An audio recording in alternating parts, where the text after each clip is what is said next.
Pickens County Council meeting Monday, February 3rd, 2025. This meeting is being held to conform with our organizational rules as well as the Freedom of Information Act. We've notified the local media about the date, time, and place of this meeting. The public notice and agenda was placed on our bulletin board at the County Administration Building out here at least 24 hours prior to the start of this meeting. First item up is the invocation. Councilor Chris Wallace.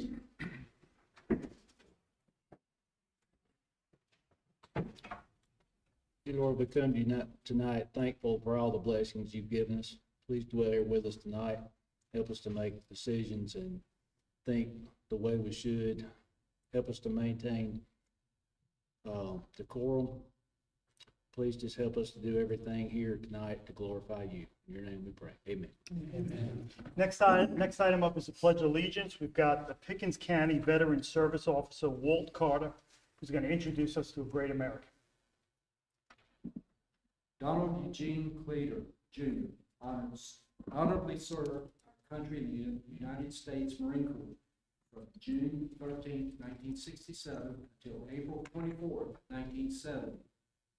During Corporal Cleater's time of service, he was awarded the National Defense Service Medal, Vietnam Service Medal with 3 stars, Combat Action Ribbon, the Vietnam Cross of Gallantry with Palm, Vietnam Campaign Medical with device, Pistol Sharpshooter Badge, and Rifle Marksmanship Badge. Corporal Cleater resides in Pickens County with his spouse Judy. Veteran Donald Cleater served his country honorably, and today we show him our appreciation. Thank you for your service.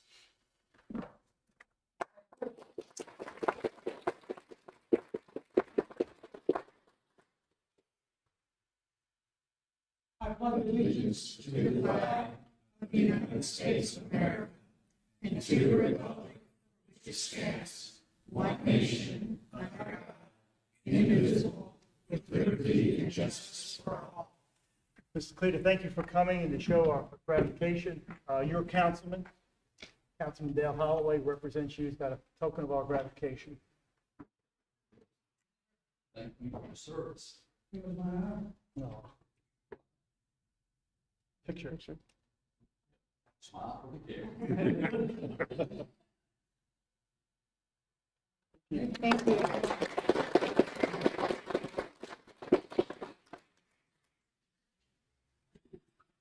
Next item up is a public forum. County Council hosts a public forum at its first regularly scheduled meeting each month. Comments are limited to 3 minutes per person and a total of 30 minutes. Our clerk will introduce the first speaker. Mr. Chairman and members of council, we have 5 speakers this evening. I call Jonelle Rains. Jonelle Rains. Giles Bloomer. Giles Bloomer. Jeff Campbell. James, first of all, I live on Bradley Avenue, just south of 123, right out from England. It's a circle with a tail that connects to the England. I want to first say, I want to thank the sheriff's department. It must have been a major change of mind, because again, they gave and I praise people who are feeding the stray animals, taking care of them, like I've been doing since we moved down here years ago. On that circle, I jog every day. I jog thousands of miles on this. Lately, I haven't done as much. But anyway, what happened a few months ago, I want you to know about. Little Red driving for it. While I was jogging past the man's driveway on the street, he pulled out his truck, pulled up beside me, rolled down his window, and accused me of turning him into the sheriff's department for not taking care of his animals, which I denied. So the neighbor said, "You did it." I never have anybody. The sheriff's department, anybody up the street. Well, that didn't satisfy him. I went on and I fed the neighbor's cat, but he usually fed it. He came back in his truck, rolled down the window again, and started harassing me, telling me it was illegal to do that he was going to call the sheriff on me and all that. I go ahead and call the sheriff. Only this time he got a lot more verbal about it. I was worried But nothing happened after that. We went our separate ways. About a week and a half later on Monday, he was in the driveway, walking around, and he saw me, and he really scared me. Came out to the edge of his driveway, I looked at his property, and he said one mean word to him at all, nothing harassing. Started accusing me of all sorts of things, mainly not feeding the cats. He probably used the F-bomb 50 times in about a 10-minute time. During that time, he just cursed me and cursed God, cursed everybody. And I better stop feeding those animals, or he would call the sheriff's department on me. Well, I went on and I petted my favorite cat a little bit while down the street. He went in his backyard and started screaming at me again. And he said he had a video, he was taking video of it. I said, okay, no problem with me. I fed another little cat, and down around the corner, we had somebody dumped off 10 little kittens. And I felt so bad for him, so I would give him a little bit of food as I went. I went on around, about 2 o'clock that afternoon, I was visited by the sheriff's department, animal control people. He came up in my driveway, came in the front yard, started in, have you been feeding the animals? I said, yeah. I don't give them a handful, just keep so they don't chase me, follow me home. He said, well, you need to stop doing that. We have a complaint from a neighbor that doesn't like it. I said, is it against the law? He said, no. I said, well, why? I said, every neighbor on the street loves it when I do that. And he just kind of told me about the county policy about getting, which I've done for 2 cats earlier. Before that. Your time's He up, went I'm on. sorry. Your time is up, I'm sorry. He told me, Thank you very much. Luke Campbell.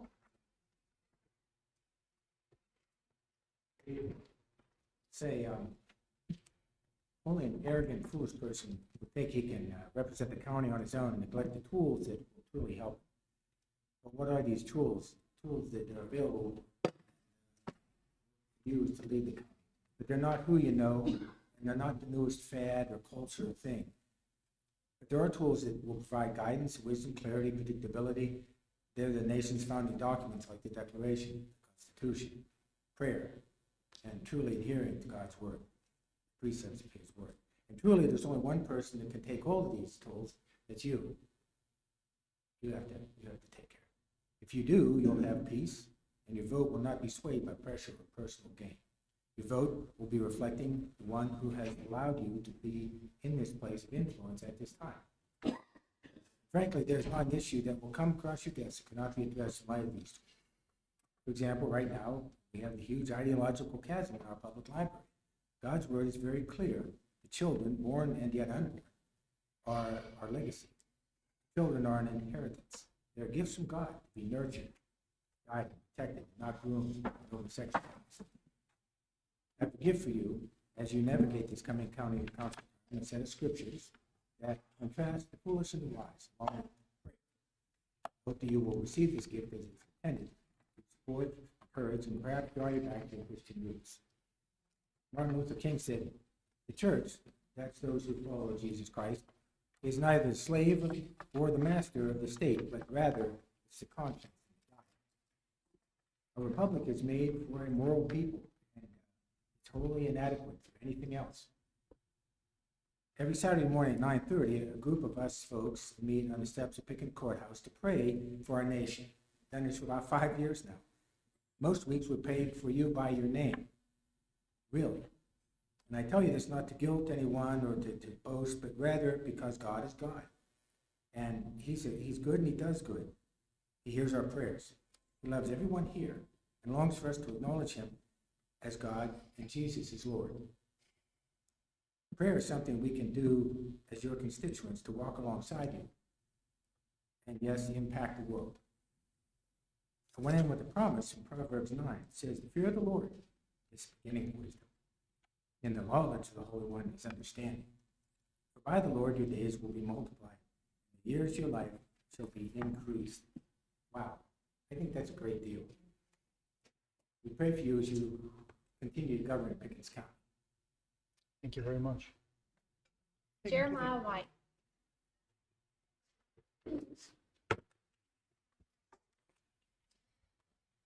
Grace and peace to everyone that's here. Pray your absolute prosperity, increase of everyone in this chamber, all my heart to give good intention, give thanks. My name is Sergeant, actually I'll be professional. Sergeant First Class Jeremiah R. White, U.S. Army retired. During my service, it's been a hard point to this point. We're a group of people that gets very overlooked, and a lot of us don't make it. It's a matter of understanding.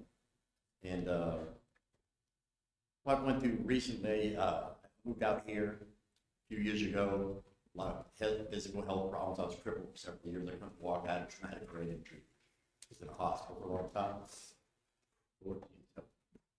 And I came out here to build a farm and make it like all those things. And we recently suffered a fire. And I had literally built that with a board,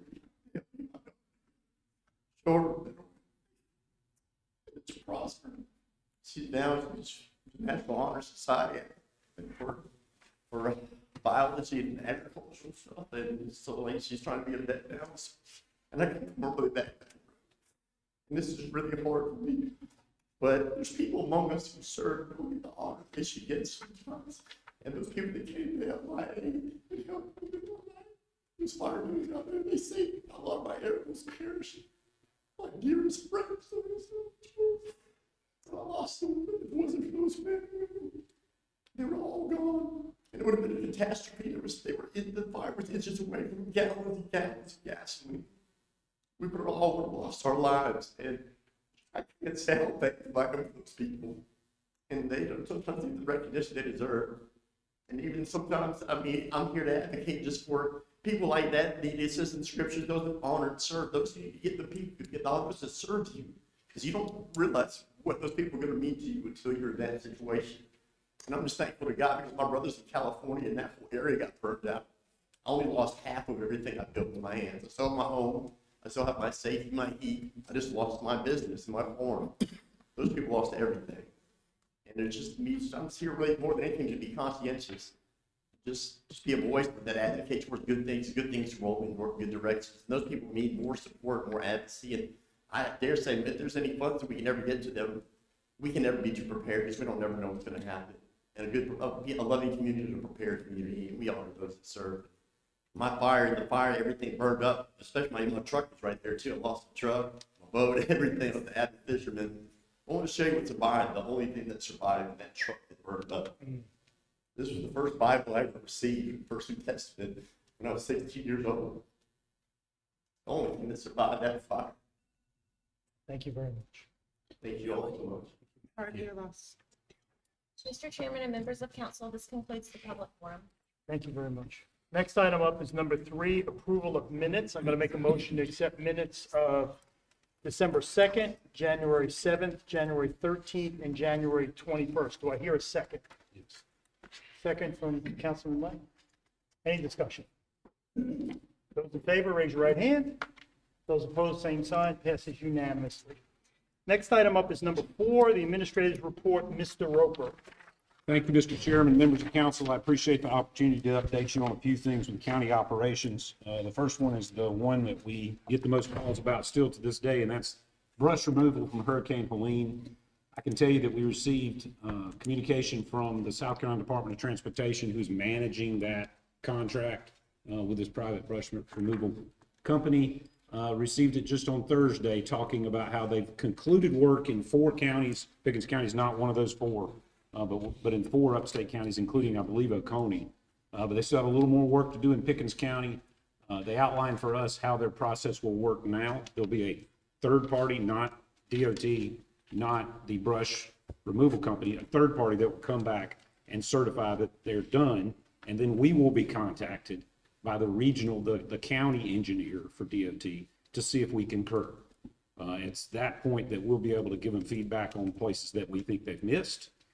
And then move forward from there. But I want to reassure everyone, the council and the public as well, that we recognize on our public works side that our roads and bridges are going to have follow-up work to do. Any human endeavor is going to have some oversight, someone that got missed. But I want to reassure the public that we are not going anywhere. When this debris removal company is gone, Pickens County Roads and Bridges, Pickens County Public Works will still be here, and we still take it seriously. So I just want to reassure the public on that point. Helene washouts, I know you've gotten some questions about that, so I wanted to update you on those. Rollingwood Drive, Denmark Drive, Crestview and Long Creek Drive, Jewel Merck and County Creek Drive, 2 culverts. Those culverts, we've concluded doing engineering studies on that to make sure we right-size these culverts. These need to be manufactured culverts, not just your regular pipe that you might have on hand. This needs to be a manufactured concrete portable bridge, for lack of a better way of putting it, that we put in the ground there. We anticipate that those, after they've been manufactured and have the sufficient curing time that is important, that those will start going into the ground in the spring, and they should go pretty quick. Our Roads and Bridges folks are very good with these types of projects, but you may get questions from those in your areas with those roads.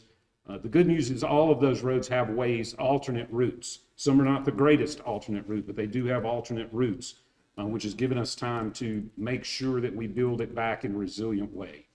So you should see that. But if you get individual questions about these roads, please feel free to reach out to me or the Public Works Director, Rodney Robinson, so we can give you the most current information on those roads. Addressing illegal dumping, I just wanted to show you a feature of our code enforcement. Identities here are obscured to protect the culprits.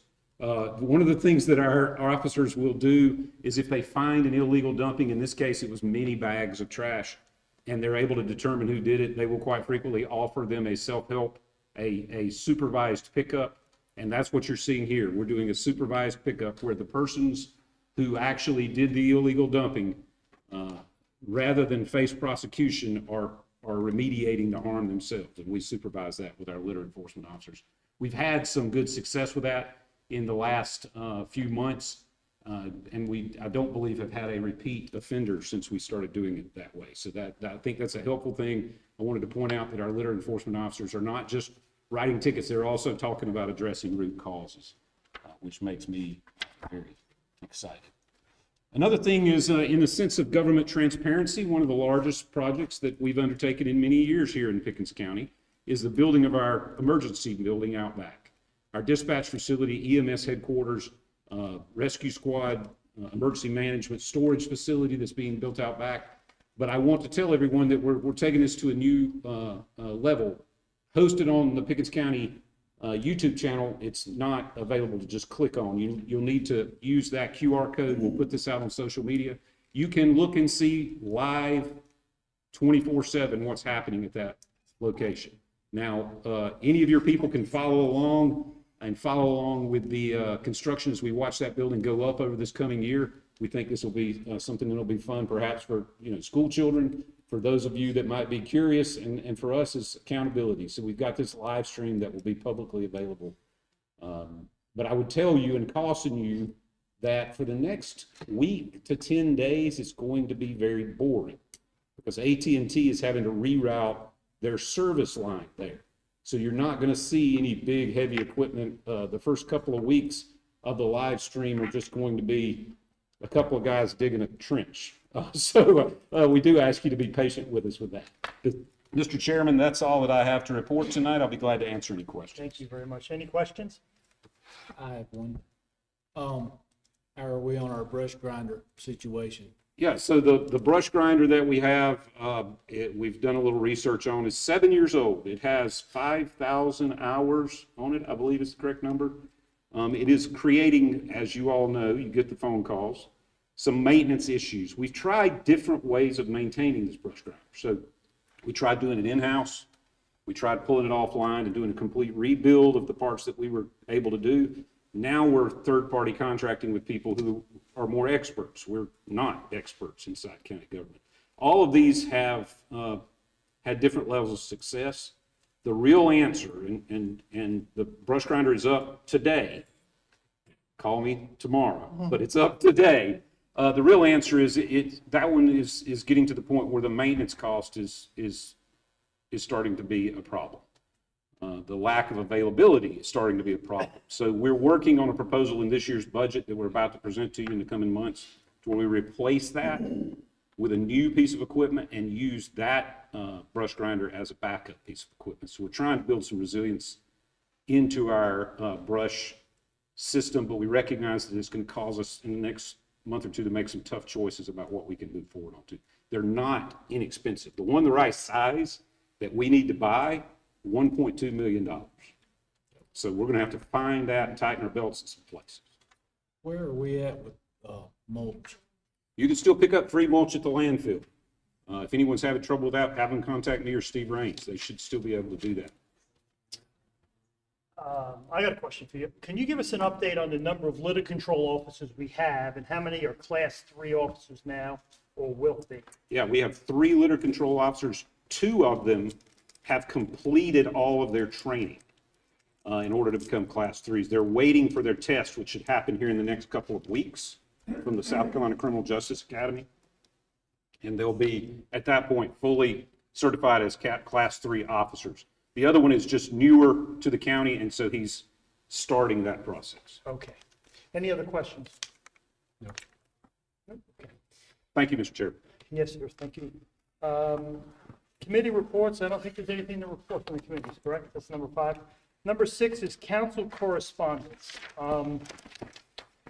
Let's see, building new EMS stations is a top priority of most of the councilors up here. So on Monday, February 10th, the EMS committee will meet and get input on locations, on design ideas and cost of new EMS stations.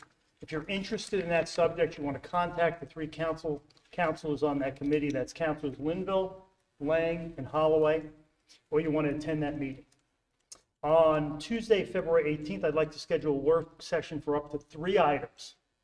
The administrator and Councilors Lawless and Linville want an update on recycle centers, recycling items, and other things related to solid waste. The brush grinder is going to be on one of those, I imagine. The administration wants to give us a briefing on community action program. Is that what you want to do? So we'll try to schedule that on the 18th. And then Councilors Linville, Lawless, and myself have expressed that the rec funding rules are unclear. So councilors, you want to be ready for that February 18th meeting to discuss your ideas on clearer rules for the rec funding. What time on February 18th? It'll be 6:30. I'm sorry, I didn't understand. That's moving our 17th Monday meeting. Monday's a holiday, the 17th. President's Day, so moving it to the 18th. Yeah, that was in the schedule. Any other announcements? What time was the 10th meeting? The meeting of the 10th, I don't know. It's 6. I'm sorry, could you repeat your question? The meeting on the 10th is at what time? 6 p.m. 6? Is it 6 p.m.? Yes. in Okay, the so the- EOC. Okay, so downstairs in the EOC is the EMS committee meeting at 6 o'clock on the 10th, and then on the Tuesday, February 18th at 6:30, we're gonna have a work session. Any other announcements? Okay, next item up is new business. I want to make a motion for new business. I want to move item 10A to after executive session. That's Project Pigeon. We've got some new councilmen, and they're being asked to vote on this land sale, and we've never even discussed the project. So do I hear a second on that? I'll second that. Okay, discussion. Project Pigeon is on the executive session tonight, and Mr. Farley will be here. He'll tell us a little bit about that. I want you to hear about that project, the history on it, where it's going. We'll talk about this land sale, and then you'll be able to vote on that 3rd reading. Okay, I think that's a good idea to put that after that. Any other discussion? Okay, those in favor, raise your right hand. Those opposed, same sign. Okay, passes unanimously. So item 10A will go after executive session. That's going to include public input on that item, as well as a vote by council on 3rd reading. Okay, next is item number 8, ordinances for 1st reading. I'm making a motion to approve item 8A. Do I hear a second? Second. Second. Any discussion? Read it. I'm going to get to that right now. Okay. Any discussion? Okay. I got a choice. I can read this to you, and then it's not going to mean a lot to you. Or I can just explain it to you. So what I want to do is explain it. So instead of, the council has 3 types of votes when it pursues industrial development, okay? Method number 1, it's an industrial project located in Oconee, and it's eligible for tax breaks. To be eligible for tax breaks and incentives, Oconee has to partner with a county next to it. So they'll partner with us, okay? So it's an on-paper partnership. Oconee is doing some industrial development in Oconee County. They need to partner with us under state law. They'll give us 1% of that revenue, doesn't cost the county anything. That's method one. Okay, another way the county pursues industrial development is a new company comes to Pickens. It buys a piece of land, it buys a building, it renovates the building. The county gives that company some kind of tax incentive, and that company then pledges to create X number of jobs or invest X amount of dollars.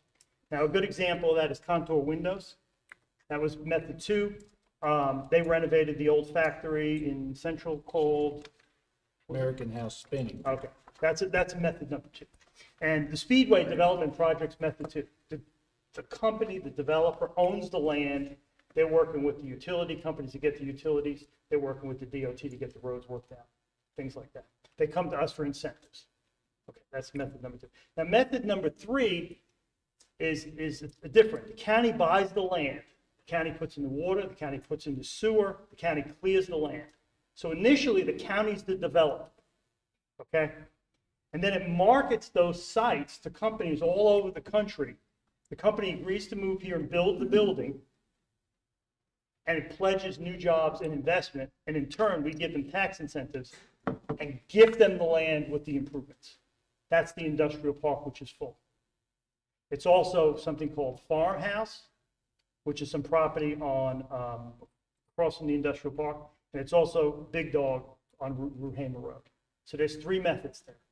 So now when you look at number 8A, what method is it? The key phrase is property is in Oconee County. That's method one. Something over there, they got a partnership with us, on paper partnership, no cost to us. They give us 1%. Easy peasy vote. Any other discussion? Okay, those in favor, raise your right hand. Those opposed, same sign. Okay, that passes unanimously.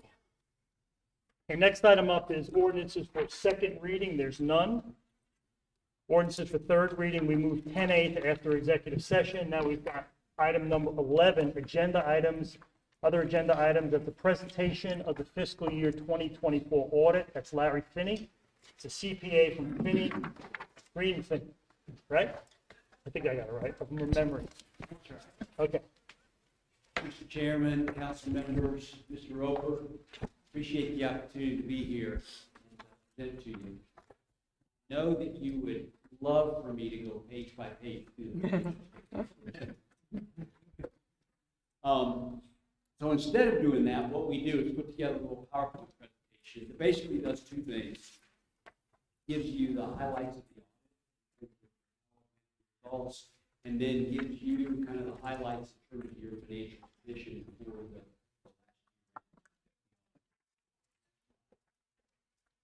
I always like to start out and remind you, because when you look at the financial statements, it's easy to think that, yeah, those are put together by the auditor, and so they're theirs, but they're not, they're actually yours. You guys not only are, it's all the information, really the only information in there that it's not yours, it's what's on there. Everything else is really county responsibility. What I like to remind everybody about that we don't always think about when we're looking at financial statements is, yes, all the numbers and balances and information in there are good, but what's behind the scenes is the internal controls and processes and procedures, and from our perspective, that is just as important as the information in the financial statements. So there's a couple things that I like to talk about related to that before we get into the rest of it. One is that there is no perfect internal control system, so there's always going to be issues and things that come up, and I'll talk about a couple of those a little bit later. But the other piece of it that we consider extremely important, Ralph gets tired of us talking about it with him and his team, but that's the whole idea. We want continuous improvement, right? There's no perfect system, so we want to get better at what we're doing, and so we need to constantly assess and see how we're doing, especially regarding two risks. One is the risk of error, and number two is the risk of fraud. So go to the next slide. I'd just like to briefly show you why it's so important that we do this kind of risk assessment. And I'm an employee at Pickens County, and basically what happens is something has happened in my life that has caused me to have some financial problems. And so I've got a need, and I've got to figure out what am I going to do about that? How am I going to address it? Most of the time, there's plenty of ways to take care of that, but if I can't find a way, when you see what happens in fraud cases, what starts to happen is I keep thinking, well, how am I going to satisfy this? You know what? I've worked in Pickens County for a long time, and nobody really appreciates it. They don't appreciate my hard work, all the extra hours I put in, everything else. I'm rationalizing in my mind, so somehow it's okay for me to do something. Nobody can do anything about it as far as. But what Pickens County can do something about is making sure that I don't have an opportunity to actually do anything about it. That's where the internal control processes are so important. So, not only do I encourage Mr. Roper and Ralph and the teams to think about that and evaluate that, I encourage council to as well. Ask questions, make sure that you're comfortable with the way things are. It takes a team to make sure that we've got the internal controls working the way. Next slide. So what you asked us to do, so the county's responsibility is the financial statements as well. You can go to the next slide. What you asked us then to do is to perform our audit. The end result of our audit is that opinion that we issue that says, is everything fairly stated, is it not? I've got some different points up there, but the end result that I want you to know for June 30, 2024 year-end audit is that the county has received what is called an unmodified opinion. That doesn't mean anything to anybody, so what I'd like to tell you is that's as good as it gets. No matter who you are, your goal is to receive that unmodified opinion. That's the best opinion you can receive. So that's kind of a good place for me to stop and just thank Ralph and his team. They do a lot of great work. Preparing for us and for the audit is on top of all the day-to-day work that they do. So it takes a lot of time and effort. Next slide. So with that, let's kind of talk a little bit real briefly about what the county results financial condition looked like last year. You can see the total fund balance for general fund. We like to focus on general fund because that's where most of your general operations are, was $46.6 million. Some of it was about $1.7 million increase from the prior year. You've got some of that is assigned for specific purposes. A lot of it is for the next year's budget. You've got some that can't be spent because it's already been used for inventories, et cetera. Next slide. So what you're left with, what's really available, the unassigned fund balance is what's really available for future operations. So you can see $36.8 million, 58% of what you have budgeted for 25. The GFOA is the Government Finance Officers Association. It's a national organization that makes recommendations on an annual basis. They have a recommendation for governments generally that says you ought to have a minimum of at least 2 months. I emphasize minimum because I think most of my clients ought to be more than that, but that's just a good start. Next slide. And there's all kinds of reasons why I think not only should you have a minimum, but you should have a healthier fund balance than that. The one I like to emphasize a lot is when we measure the fund balance at June 30th, you realize Pickens County is going to have to go about 5 to 6 months without receiving any more significant property tax and some other significant. So by the time you get to end of November, early December, that balance is a lot lower. Next slide. How do we get there? You can see your general fund revenue, $63 million. You can see what makes most of that up. About an 8% increase over the prior year, and about 11% greater than what you would actually budget. And that's primarily due to higher property taxes. Next slide. Then on the expenditure side, you can see the results there, about a 5% increase from the prior year. and about 11.7% under budget. And so if somebody's doing what I would consider a reasonably conservative budget, that's what you hope to see, right? Because revenue's a little bit higher than what you budgeted, expenditures are a little bit lower than what you budgeted, and that's why you end up with the increase. Next slide.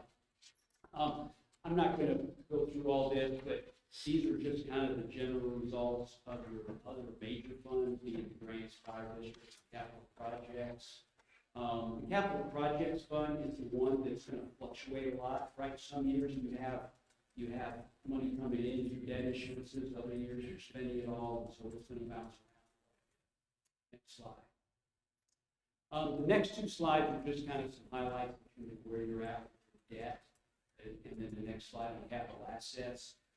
Probably the thing I'll point out here is you can see with your outstanding debt of almost 40 million, you still have capacity of about 27 last year. And then the next slide on capital assets just kind of gives you the highlights of that, of some of the major projects that you had this last year.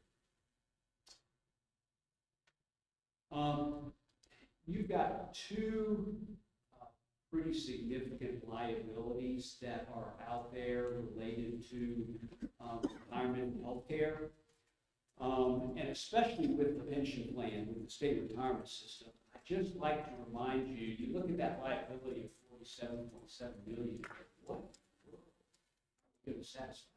You don't have to satisfy. As long as you're making your annual payments into the system, that's all you're supposed to do. What that $47.7 million represents is your portion of the unfunded liability that exists in the retirement system. But it's the retirement system, it's the state's responsibility to figure out how they're going to reduce that. So you're doing everything you can and should be doing when it comes to retirement. Next slide. There's a couple new things. We always keep your staff up to date on what's happening and what's coming to make sure that the county can stay in compliance. So, updates coming. Next slide.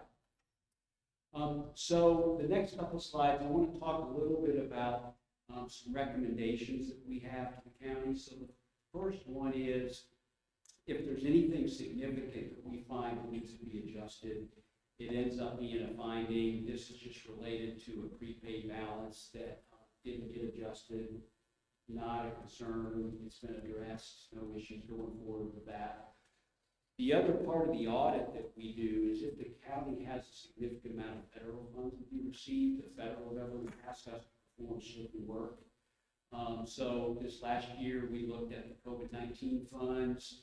Overall, things were good. We just had one issue related to not following the procurement code. I know that's been addressed through some education as well, so not really concerned about those at all. Next slide. There's a lot of recommendations there. I'm not going to talk about all of them. I will tell you one of the things that I really enjoyed about working with your staff here, and that's true of Mr. Roper, with Ralph, and everybody else that we've worked with. When we have recommendations, they really take them seriously. They want to get better.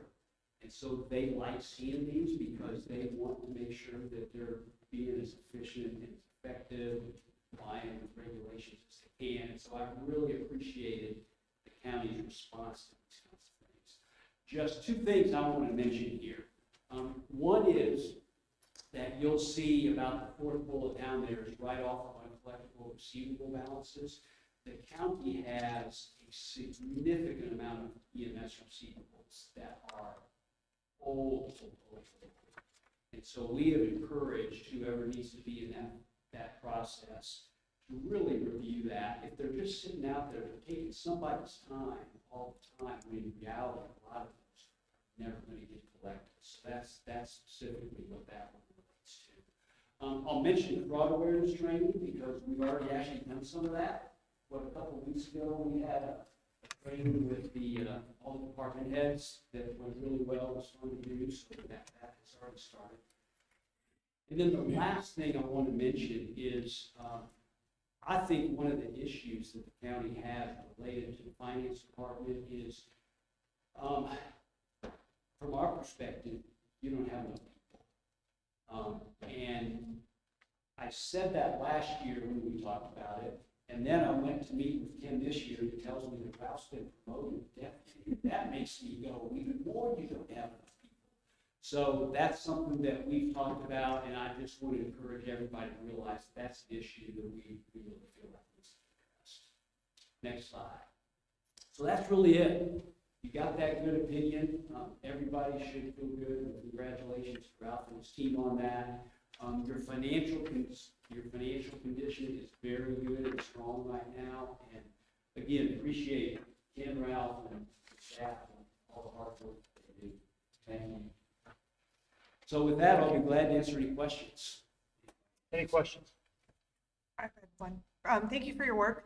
Looking through this, a lot of this is stuff that staff takes care of more than council, obviously. Correct. But one thing that caught my attention was that there was a note that we were not administering ATAX funds correctly. Can you give any more information on that? Sure. So there is, if you actually, well, you can Google it and go to the state law. If you actually look at the state law, it's very, very specific about what it says. And I won't get it all right, but the first 25,000 has to go to general fund, and then of what's left, next 5,000 goes to general fund. But then there's 30% that is supposed to go to a special revenue fund, only to be used for tourism, promotion, and advertising, and it has to be spent within a certain amount of time, and the county has not been in compliance with that. I don't think it's going to be hard to address, and I know there's already been some discussion about it. I don't know where all that is, but that is the issue.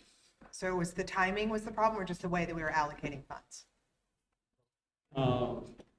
Ralph, the county was allocating funds, they weren't allocating 30% money every year. To the special revenue fund. Right, I remember Ms. Fowler talking to us about 30% big Maybe time. it was back to the last year. Yeah. They're coming up with a plan, I think they'll come back to council on how to allocate the 30% going forward, plus the past 30% that wasn't allocated. Right, So I think y'all are working on that in the committee, or great. Ms. Bowers talked to you guys about that. But it also really is important, I think it's a 2-year window, if I remember right, that the money has to be spent. So even once it's in the fund, we got to make sure we're actually spending the money and obviously doing it according to what we're supposed to spend it on. Thank you. I have a couple questions. Percentage-wise, year over year, how much was total spending up across all accounts? Do you know? In total, for everything, it was about 13.5%. And I don't, you guys actually have financial statements? We do. Yeah. I would like to, there's a couple of these things that I'd like to show you where they actually are, so that you'll Page 11. see that you can take a look at this. So if you look at page 11 in the financial statements, in the front, there's a document called Management Discussion and Analysis, but there's a table that highlights 5 different categories, what the spending was last year and this year. So if you want more detail about how we get to that 13.5%, it's actually there. On page 80, it talks about the road fee balance of $931,000 being restricted. In which ways is it restricted?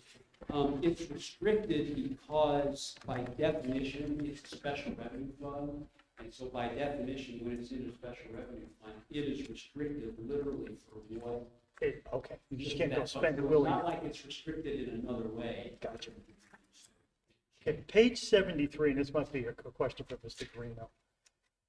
What does the Cultural Commission do? Its spending has gone from about $500,000 to $967,000 in about 3 years. I think the Cultural Commission got phased out when we brought in those 501c3s. Was I wrong about that? Mr. Greeno could probably speak to specifics on that, but it's basically that's an artifact of the way we used to call that department. It's not going to be, and I think he could give you some specifics on that. Yeah, the one on page 73 in cultural recreation, that's made up of, in the general fund of Mile Creek Park. And then the other one is, I believe the museum. I'd have to get the breakdown of that. Okay, so that just Cultural Commission is just a holdover, because there's no commission. That's right. Yeah, it's all from technology. It Okay. really is, dating back at least 25 years. Any other questions? Mr. Hendricks, do we need to vote on this? Does this require a vote? I think you need to approve to accept it, yes. Okay, so I'll make a motion to accept the audit as presented. Can I hear a second? Any discussion? Those in favor, raise your right hand. Those opposed, same sign, passes unanimously. Thank you very much. Thank you very much, everybody. Thank you. The next item up is 11B, adoption of council organizational rules. Megan, you're up. Yes, so I took the corrections and updates and combined them with your list of motions from the last meeting approved by council. And so I present the draft document to you for approval. I'll make a motion to accept that as presented in the council packet. Do I hear a second? Second. Any discussion? Very good job. This could have been a complete train wreck. He was very smooth. Because there were so many votes we made, so many things we talked about, I could not find one mistake. You did a very good job. Thank you. Any other discussion? Those in favor, raise your right hand. Those opposed, same sign. They'll show up on the website and we'll all get a copy. Thank you. And that's, next item is acceptance of opioid fund monies for the jail program. That's Mr. Roper. Thank you, Mr. Chairman. Those of you that were on council, make sure that I forgot to turn my mic on before. Those of you that are on council last year, you remember we came to you, Ms. Barney and myself, and along with Director Teskey, talked about the opioid recovery fund and how the county had not maximized our involvement in the state opioid recovery fund. Now, this fund came about because the state of South Carolina and the political subdivisions of which Pickens County is one entered into a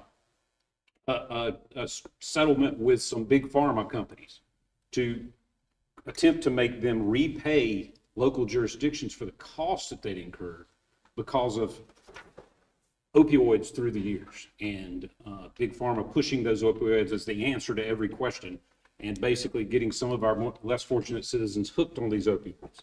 So the idea is that there is a fund out there, and the county has a certain allocation that we are able to make application to. One thing that we have done in the past is a couple of entities, Prisma and Clemson University, have joined with us to make application for a portion of that fund. But we haven't come up with a proposal that meets our needs, where we see the impact. Now, where do we see the impact for opioids the most in Pickens County? Well, from a county government standpoint, we see that at our jail. Our jail has many people who are suffering from long-term opioid addiction. I can tell you that our EMS responds to the jail quite frequently on situations like that. They also respond out in the public frequently to opioid-related calls. And so the idea of this application, and it's been approved by the Opioid Recovery Fund, is that we have a worker in the jail that works for behavioral health services that assesses every single person coming into the jail to see if they're here for an opioid-related reason, and if there is a reason that they could be processed back out quickly.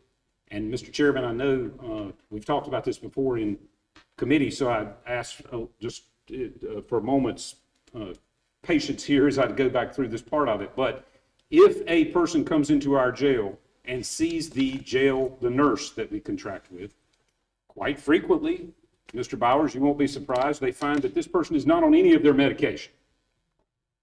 And so we are holding them in custody. We have to buy them all of the medication that they should have. They then stay 2 or 3 or 4 or 5 days before they can get their paperwork arranged and get out.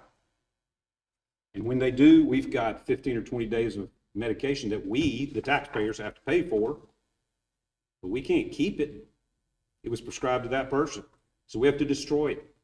So every day that someone stays there a little longer than they should is costing us, the taxpayers, money. Not only does it cost us money with medicine, it costs us money with food and other things. The sheriff and his staff have to manage these inmates. So the idea of that worker who's a part of this grant that works for behavioral health is to see if we can assess them, determine if opioids are a problem with them, and if so, get them lined up for treatment once they're out, but also to make sure that they're being processed through the system so that we're not realizing unneeded costs. The second part of this grant that's been approved by the Opioid Board is to provide Director Teskey with 2 community paramedics This would be what people call a warm handoff, a term I've learned just in this process, where instead of just opening the door and the person's dumped out on the street, they've got a follow-up visit coming from a community paramedic who's be able to assess and evaluate their medications and whether they're on the right medications and they're taking the right medications, and also arrange for them to get into treatment when necessary and follow up with them on a regular schedule. It's something that I don't think the sheriff and his folks would receive quite the welcome that a paramedic would get if you go to the door and knock. So we're anxious to see this program in action. It costs the county no funds for these positions. This grant pays not only for their salaries, but for their benefits as well. We will have to demonstrate effectiveness, or next year we won't be approved for follow-up funding. So it's really an opportunity for us to demonstrate that our concept, this concept of working with behavioral health and looking at the concentrated folks in the jail that suffer from opioid addiction, that we're addressing them and we're looking at them even after they are released. So the ask tonight is just that we accept this money, that we allow Director Teske to hire these two positions, and that we get underway. Thank you, Mr. Roper. Mr. Bowers, you're involved in this in so many different ways, here in council and in real life. What's your input and take on all this? I think it's a wonderful program. We actually were the first in the state to do something similar many years ago. I think this takes it to the next level and really puts a lot of the players and pieces together. So personally, I think this is a great idea. I think the hurdles that we've seen in the past will still be hurdles, but with the focusing on the jail specifically, and with the soft handoff, as you described it, I think that's part of the missing piece. So typically what happens is if there's an EMS call and you see this problem, there was really no follow-up, right? And that's what this is going to be doing? Mr. Chairman, that's an excellent point that I left out. We're dealing with the jail population, but it'll also, under the grant, the community paramedics will be able to go back to anyone that received Narcan. If we responded to an EMS call and it was an opioid or a drug overdose situation, and we administer Narcan, then that'll generate a referral from the community paramedic as well. So it's the jail, but it's also the call after call after call that our EMS folks are running to address people that have overdosed. That's similar to what you would do. Right, it is. The big difference is it's more of a continuity of care and following in that captive audience with the jail, and there's a lot of crossover there too, but I really do feel like it's the next step. I do want to say, I don't think it's the final step. I think that, like everything else we've done since we've worked on this, is we'll find something and we'll get better at it, but I think this is the next step. Good. I'm going to make a motion to accept item 11C as presented. Do I hear a second? Second. Any discussion? I have one question. What is the enforcement piece of aftercare?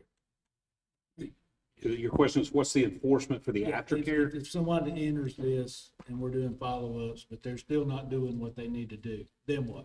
There's not a lot we can do, like there's no penalty we can provide to them, but this will be a known thing that has happened. Their attorneys are going to know. The court's going to be educated that this program exists, and the court can start asking, well, did you follow up with your community paramedic with the treatment they arranged for you? It'll become a data point in court when you're considering sentencing. Okay. That's kind of outside what this program It is. is, but it's still important. One thing I'd like to say is the infancy of all of this, while the problem has been around for a long time, everybody's been trying to address it in unique ways. What the point that Mr. Roper was making is, it's all new, and it, like I say, it is the next step, and I can see that being the next step because we're learning a lot. Do we have a way of identifying people that are addicted but they haven't overdosed? I mean, does the sheriff department have a? They will undoubtedly have law enforcement, from a law enforcement standpoint, they're going to know these things. Where we'll get our data is from calls, because I don't know, Director, you can back me up here. I don't want to get off track, but the number of calls we're doing, it might not be an overdose. It might be a person acting strange or, something like that. So we will get that data. It doesn't have to be an incarceration necessarily or a Narcan submission. I just know that's where we're going to get the lion's share of. Mr. Chairman, the other piece to that is the working with the behavioral health services. Those folks, whether it's an overdose or whether it's not an overdose, but there are other relative things going on, having that partnership with the behavioral health services, with law enforcement, with DMS, it truly brings that collaboration together to where you can hopefully prevent an overdose. I remember your dad telling me this 5 years ago. Yeah, we were the first in the state to do this. It was a pilot back then. Any other discussion? Those in favor, raise your right hand. Those opposed, same sign, passes unanimously. Thank you all. Next item up is 11D, acceptance of a grant funding for the Commerce Park water line. So that's Mr. Ray Farley, I gather, right?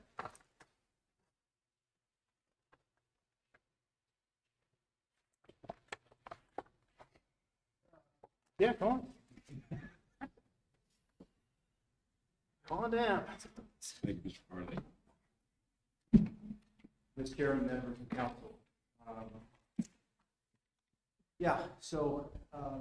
We have an opportunity to pursue a $1.8 million water line extension to serve the farmhouse property located across the US 123 from the Pickens National Park. Right there, interchange of T and Drive.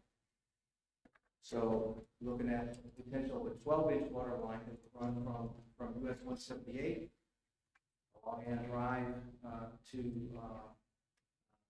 a point near the bridge that is in front of where the tanks used to be located. And at that point, the line would go to an 8-inch line over to basically a creek then Shoot Street. Total project cost is $1.8 million. The Southside Water District would own the line, operate the line. They are the grantee. The match requirement of both Southside and of the county is $300,000. The yield there would be that $1.8 million water to serve both the industrial needs of the 165-acre farmhouse site, as well as the residents along the path of that water. And so, as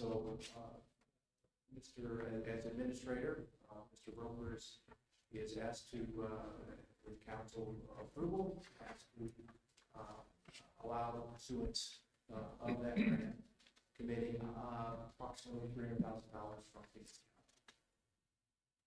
Let me ask you a question before we make a motion. Do you need an answer tonight? Mr. Roper, do we need an answer tonight?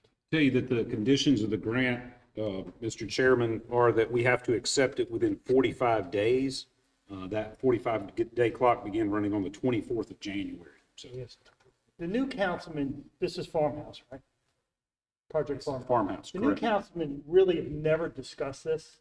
This is method 3, where the council has made the investment in the lands, you can see putting in the utilities, millions of dollars being invested. Now, unless you're comfortable, I would table this to the 18th. He'll be back on the 18th. Tell us all about farmhouse, all about Big Dog, get them up to speed, put it up for approval in a work session. How do you feel? How does anybody feel about that? I think we have time for that. I am curious about Mr. Farley's travel schedule because I may be getting that off. Yeah, I am out of town. You have somebody second in charge? you We send? can, he can brief myself and Ms. Fowler along. We could have CD present and we could give the grant overview that way. Yeah, it's not so much the grant, it's just the where are you now in the past on Farmhouse and Big Dog? Where is the future? What do you foresee? How many sites? All the things you've told us. But they frankly just don't know. They're gonna be asked to spend $300,000 tonight. Now, to me, that's a big deal. I don't know, how do you feel? When Mr. Lawless and I started, we just had a call with Mr. Roper, and he brought us up to speed on where we were for all economic development before our first meeting. So that can be handled. To me, the bigger issue is this. I mean, when you look at all the other grants that they've issued, this is a big deal. We are in line with the other counties getting the most amount of money. They want to pay $1.5 million. We only have to pay $300,000, and we get a water system that we desperately need for land we've already bought. I'm not arguing it's a bad idea. I'm just saying, if you're new, is it something that you guys, you know anything about it? You're comfortable voting on it? We're basically voting blind. Okay, that's enough. But- I'm going to make a motion to table it to the 18th. We can have a work session, we can approve it that night, be fine. I thought we couldn't approve things like this in a work session. It's not a committee of the whole, it's a work session, right? We can approve it at a work session. We can approve a public vote for public funds at a work session. Yes, ma'am. That's the difference between a committee of the whole. Now, the only question is, did you have public input on it? That's something you should do, which we have tonight, which nobody's spoken, but yeah. That's the difference between a work session and a committee of the whole. Committee of the whole, you got to send things to the committee, you got to vote it in committee, you got to send it out of committee. Wait, so by changing the name to work session, we've now set a second day during the month that we can vote on things and pass county funds If I call a work session, you can't pass. without it ever coming back here to these public meetings? Yeah, it's not a committee. Let me give you my opinion, okay, we can talk about that. Committee of the whole makes sense when you have 3 committee members. Then you would send something up to the committee, you would send it up to the whole membership of 6 members. Because 3 people can't vote on anything. But when committee of a whole is meeting, it's not really a committee. It's the whole body. So you can vote on something. Now, the question is, you have to be careful. Do you want to do something in the middle of the month and just approve it final? That's a lot of money. Do you have public input on? No. But in a case like this, you probably could. Like when we did the organizational rules, that was a work session. We could have had final votes there, but we were just creating a draft for a final vote. And it came tonight and we had a chance to Yeah, talk about sure, it and vote sure. on it. But my point is, we could approve this tonight, but I've been voting no on it. If they vote no because they don't like it, because they're not sure of it, it fails. So I'm trying to say, let's have a work session. He can discuss it at length, then we can have a final vote. It won't be violating any rules, right? Right, Mr. Henry? That's right, Mr. Chairman, and I think this is an opportunity to clear up what I believe this council is doing. I believe you're having meetings at the first of the month and also in the middle of the month. It's a meeting, you can call it a work session or whatever, but it's a meeting. It's not a committee meeting, it is a meeting. You, as the chairman, can run those meetings less formally, but it is a meeting, just like this is a meeting. So you can vote just as you would in this meeting. Whereas when the committee of the whole was meeting prior, that was a little more cumbersome to do something at that meeting because you had to go to the next one. Well, you had to have a special called meeting after it, That's correct. which was 2 meetings. So in actuality, the work sessions are meetings that this council is having. We call them work sessions because I would anticipate the chairman runs those in a more open manner than a very formal first of the month meeting. So yes. We still have things in committee and we'll have committee meetings, DSO, lengthy stuff, but something like this that we could easily vote on tonight has public input if people wanted to sign up for it. I just feel uncomfortable with them voting blindly on something. I don't want to do that to them. So are you opposed on voting on it the 18th? I mean, no, we're in February. I thought they would have been caught up by now. Okay. We'll actually have another first Monday meeting within that 45-day window, correct? Yeah, sure. Yeah, technically, the March meeting would be, yes. So to avoid any problem, we could talk about it and then vote on it the next first We could- Monday we could- meeting. we could. If you want to It have wouldn't public matter. input. It's just going to add it to the agenda. But my point is, you have opportunity for public input tonight. If we passed it right now, it's not like they didn't get an opportunity for public input. What do you think, Councilman Bowers? I was going to ask you, did you get your second for your motion? You know, I There's don't no know. motion on the table. I thought, didn't you make a motion? No. Oh, I never did, okay. I thought you made a motion to table to the 18th work session, and that brought the question. So, no motion?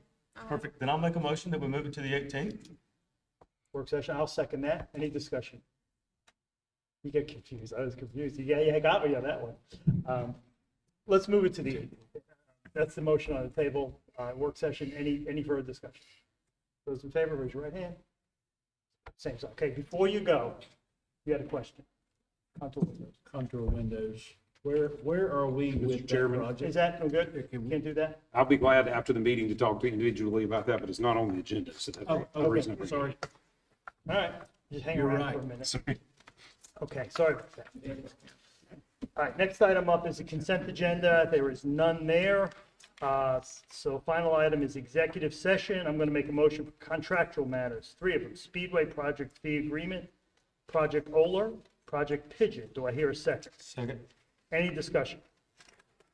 Okay, typically, after this vote, we'll mingle with the audience and chat with people. It's a great time to ask your councilman questions. You know, we'll be here for about 10 minutes, and then we'll go back into executive session. So, any other discussion on that? Those in favor, raise your right hand. Those opposed, same sign. Passes unanimously. Thank you very much. We'll be at